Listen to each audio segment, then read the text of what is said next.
ಮಾಡಲಿಕ್ಕೆ ನಮ್ಮ ಜೊತೆಯಲ್ಲಿ ಈಗ ಆಲ್ರೆಡಿ ಪಕ್ಷಗಳ ವಕ್ತಾರರು ಹಾಗೆ ವಿಶೇಷ ಅತಿಥಿಗಳಿದ್ದಾರೆ. ಅವರನ್ನ ವೆಲ್ಕಮ್ ಮಾಡ್ಕೊಳ್ಳೋಕೆ ಮುಂಚೆ ವೀಕ್ಷಕರೇ, ನಿಮಗೆ ಗೊತ್ತಿರೋ ಹಾಗೆ ನಿಮ್ಮ ಅಭಿಪ್ರಾಯಕ್ಕೆ ನಮ್ಮ ವೇದಿಕೆ ಜನಾಭಿಪ್ರಾಯ ದೂರವಾಣಿ ಸಂಖ್ಯೆಗಳು, ವಾಟ್ಸ್ಆಪ್ ಹಾಗೆ ಎಕ್ಸ್ ಖಾತೆಯ ಮೂಲಕ ಇವತ್ತಿನ ಈ ವಿಚಾರದ ಬಗ್ಗೆ ನಿಮ್ಮ ಅಭಿಪ್ರಾಯ ಅಥವಾ ಪ್ರಶ್ನೆಗಳನ್ನ ನೀವು ನೇರವಾಗಿ ನಮ್ಮ ಮಹಾಭಾರತ ಕಾರ್ಯಕ್ರಮದ ಮೂಲಕ ಹೊರಹಾಕಬಹುದು. ದಯಮಾಡಿ ನಿಮ್ಮ ಪ್ರತಿಕ್ರಿಯೆಗಳು ನಮಗೆ ಅತ್ಯಂತ ಮುಖ್ಯ, ಯಾಕಂದ್ರೆ ಇದು ನಿಮ್ಮ ಅಂದ್ರೆ ಜನಸಾಮಾನ್ಯರ ವಿಚಾರ. ಚರ್ಚೆಯನ್ನ ಪ್ರಾರಂಭ ಮಾಡ್ತಾ ಚರ್ಚೆಯಲ್ಲಿ ಬಿಜೆಪಿ ವಕ್ತಾರರಾದ ಅಶೋಕ್ ಗೌಡ್ರಿದ್ದಾರೆ, ಹಾಗೆ ಕಾಂಗ್ರೆಸ್ ವಕ್ತಾರರಾದ ಸ್ವಾತಿ ಚಂದ್ರಶೇಖರ್ ಇದ್ದಾರೆ, ಜೆಡಿಎಸ್ ವಕ್ತಾರರು ಡಾಕ್ಟರ್ ನಾಗೇಂದ್ರ ಅವರಿದ್ದಾರೆ, ಹಾಗೆ ಎಲ್ಲಕ್ಕಿಂತ ಬಹಳ ಮುಖ್ಯವಾಗಿ ರಾಜೀವ್ ಗಾಂಧಿ ಯೂನಿವರ್ಸಿಟಿಯ ಮೌಲ್ಯಮಾಪನ ವಿಭಾಗದ ಕುಲಸಚಿವರಾದ ಡಾಕ್ಟರ್ ರಿಯಾಜ್ ಅವರಿದ್ದಾರೆ. ಇವತ್ತು ಒಬ್ಬ ಯೂನಿವರ್ಸಿಟಿಯ ಪ್ರೊಫೆಸರ್ ಆಗಿ ಅಥವಾ ರಿಜಿಸ್ಟ್ರಾರ್ ಆಗಿ ಇಲ್ಲಿಗೆ ಬಂದಿಲ್ಲ, ಅದರ ಬದಲಾಗಿ ಒಂದು ಬಹಳ ಅರ್ಥಪೂರ್ಣವಾದ ಅಭಿಯಾನವನ್ನ ಮಾಡ್ತಾ ಇರುವ ಒಂದು ಗುಂಪಿನ ಸದಸ್ಯರಾಗಿದ್ದಾರೆ.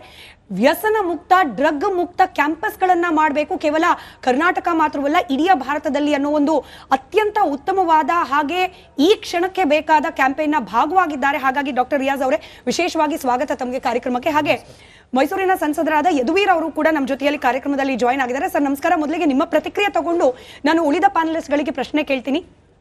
ಹಿಂದೆ ಕೂಡ ಯಾವಾಗ ಈ ಫಿನಾಯಿಲ್ ಫ್ಯಾಕ್ಟರಿ ಅನ್ಕೊಂಡಿದ್ದ ಡ್ರಗ್ಸ್ ಫ್ಯಾಕ್ಟರಿ ಎಕ್ಸ್ಪೋಸ್ ಆಗಿತ್ತು, ಆ ದಿನವೂ ಕೂಡ ನೀವು ರಿಪಬ್ಲಿಕ್ ಕನ್ನಡಕ್ಕೆ ಪ್ರತಿಕ್ರಿಯೆ ನೀಡಿದ್ರಿ, government has to act fast and effectively ಅಂತ ಹೇಳಿ. ಈಗ 2-3 ತಿಂಗಳಾಯ್ತು ಸರ್, ಏನೇನು ಎಫೆಕ್ಟಿವ್ ಮೆಷರ್ಸ್ ನಿಮ್ಮ ಕಣ್ಣಿಗೆ ಕಾಣ್ತಾ ಇದೆ, ಎಸ್ಪೆಷಲಿ ಮೈಸೂರಿನಲ್ಲಿ ಇರ್ತಕ್ಕಂಥ ಈ ಡ್ರಗ್ಸ್ ಮಾಫಿಯಾದ ವಿರುದ್ಧವಾಗಿ ಸರ್ಕಾರದ ಕಡೆಯಿಂದ ಆಗಿರೋದು?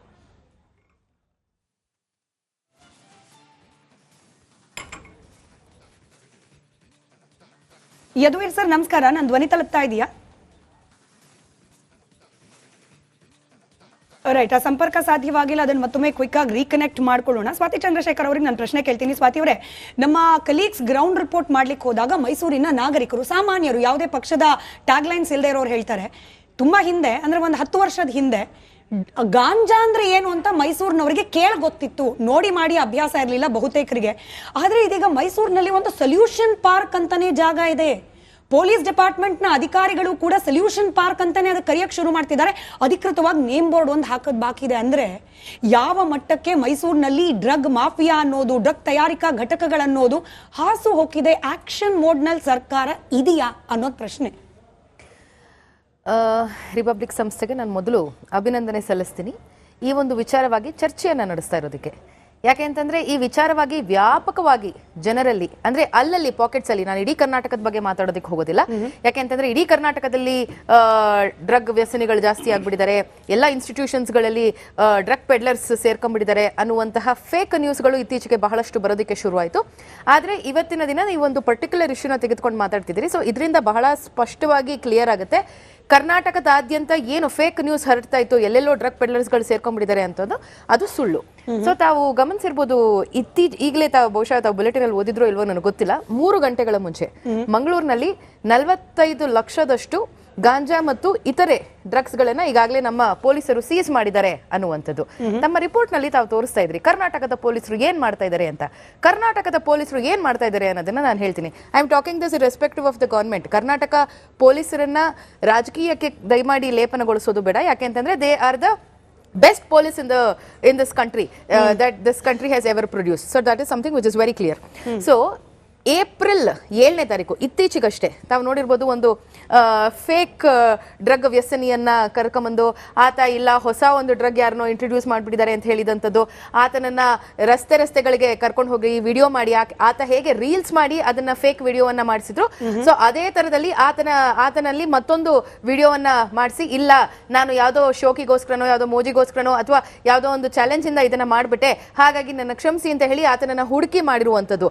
This is one side. ಆದ್ರೆ ಮೊನ್ನೆ ಅಷ್ಟೇ 15 ದಿನಗಳ ಹಿಂದೆ 46 ಕೋಟಿಯಷ್ಟು, ಇದನ್ನ ನಾನು ಹೇಳ್ತಾ ಇರೋದು ಕಳೆದ 20 ದಿನದ ನಾನು ಗ್ರಾಫ್ ಹೇಳ್ತಾ ಇದ್ದೀನಿ, 40 ಕೋಟಿಯಷ್ಟು ಡ್ರಗ್ ನ ಬೆಂಗಳೂರು ಮತ್ತು ಹೊರವಲಯಗಳಲ್ಲಿ ಈಗ ಆಲ್ರೆಡಿ ಸೀಸ್ ಮಾಡಿರುವಂತದ್ದು.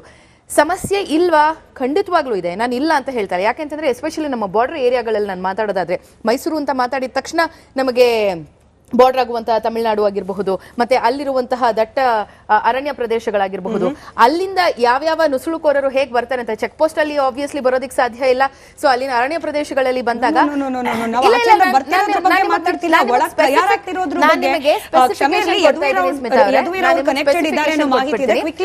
ಮೈಸೂರಿನಲ್ಲಿ ಕೂಡ ಒಂದೆರಡು ಪ್ರಶ್ನೆ ಮಾತ್ರ ಅವೈಲಬಲ್ ಇದ್ದಾರೆ ಸಂಸದರು, ಅದನ್ನ ಮುಗಿಸ್ಕೊಂಡು ವಾಪಸ್ ನಾನು ಪ್ಯಾನಲ್ ಬರ್ತೀನಿ. ಯದುವೀರ್ ಸರ್ ನಮಸ್ಕಾರ, ಕಾರ್ಯಕ್ರಮಕ್ಕೆ ಸ್ವಾಗತ. ನನ್ನ ಧ್ವನಿ ತಲುಪ್ತಿದೆ ಅಂತ ಭಾವಿಸ್ತಾ ಕಳೆದ 2 ತಿಂಗಳ ಹಿಂದೆ ತಾವೇ ರಿಪಬ್ಲಿಕ್ ಕನ್ನಡಕ್ಕೆ ಪ್ರತಿಕ್ರಿಯೆಯನ್ನ ನೀಡುವಾಗ ಹೇಳಿದ್ರಿ, ಮೈಸೂರಿನಲ್ಲಿ ಡ್ರಗ್ ಫ್ಯಾಕ್ಟರಿಗಳು ಹುಟ್ಕೊಳ್ತಾ ಇದೆ, ಸೊ ಸರ್ಕಾರದ ಇದಕ್ಕೆ ತಡೆಯೋ ನಿಟ್ಟಿನಲ್ಲಿ ಆಗ್ಬೇಕಾದ ಕ್ರಮ ಮತ್ತಷ್ಟು ಎಫೆಕ್ಟಿವ್ ಆಗಬೇಕು ಅಂತ ಹೇಳಿ.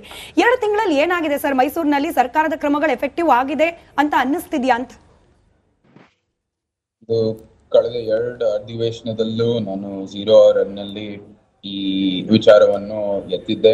ಅಲ್ಲೂ ಕೂಡ ಏನು ಈ ಡ್ರಗ್ ಸಮಸ್ಯೆ ಮೈಸೂರಲ್ಲಿ ಇರೋದು, ಅದು ಒಂದು ಏನು ವ್ಯವಸ್ಥೆ ಇದೆ ಮೈಸೂರಿನಲ್ಲಿ ಡ್ರಗ್ಸ್ ಉತ್ಪಾದನೆ ಮಾಡುವಂಥದ್ದು ಒಂದು ಸಿಸ್ಟಮ್ ಇದೆ, ಅದನ್ನ ನಾವು ತೆಗಿಬೇಕು ಅಂತ ನಾವು ಒತ್ತಾಯಿಸಿರ್ತಕ್ಕಂಥದ್ದು ಎಲ್ಲರೂ ಗಮನಿಸಿದ್ದಾರೆ.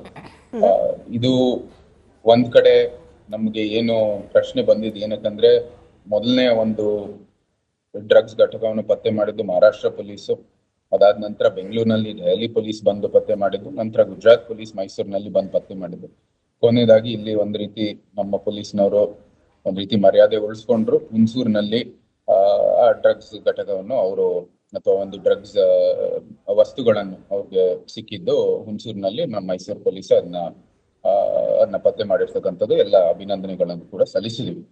ಅದರ ನಡುವೆ ಒಂದು ಉತ್ಪಾದನೆ ಕೇಂದ್ರ ಏನು ಹೆಬ್ಬಾಳ್ ಇಂಡಸ್ಟ್ರಿಯಲ್ ಲೇಯರ್ ಅಂದ್ರೆ ಸಾಮಾನ್ಯವಾಗಿ ನಮ್ಮ ಕೈಗಾರಿಕೆ ಮತ್ತು ಅನೇಕ ಒಂದು ಏನು ಕಾರ್ಖಾನೆಗಳಿಗೆ ಪ್ರೋತ್ಸಾಹ ಕೊಡುವಂತದ್ದು ಏನು ಜಮೀನನ್ನು ಮೀಸಲಿಟ್ಟಿದೀವಿ, ಅಲ್ಲಿ ಅದನ್ನ ಬಿಟ್ಟು ಇವತ್ತು ಡ್ರಗ್ಸ್ ಉತ್ಪಾದನೆ ಮಾಡೋದಕ್ಕೆ ಸಂಪೂರ್ಣವಾದಂತಹ ಒಂದು ಕಾರ್ಖಾನೆ ಅಂದ್ರೆ ಅದು ಉತ್ಪಾದನೆ ಮಾಡೋದಕ್ಕೆ ಸಿಂಥೆಟಿಕ್ ಡ್ರಗ್ಸ್ ಉತ್ಪಾದನೆ ಮಾಡೋದಕ್ಕೆ ಇವತ್ತು ಒಂದು ಘಟಕನ ಸಿಕ್ಕಿರ್ತಕ್ಕಂಥದ್ದು.